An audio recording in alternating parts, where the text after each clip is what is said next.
hapon ating tinalakay yung totoong kahulugan ng John 3:16. Ano po?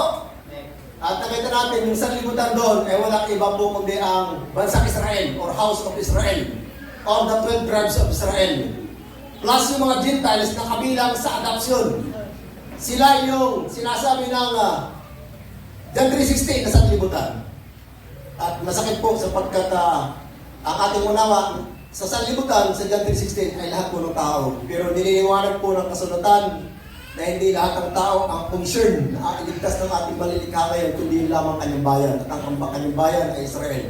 Kung kayo may mga dictionary sa inyong cellphone, sa scripture, inyong i-type sa mga concordances, i-type ninyo, Israel, my people.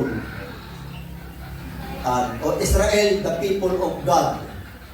Or God's people. At lagi kong dadalhin sa Israel, mga kapatid. Tama po.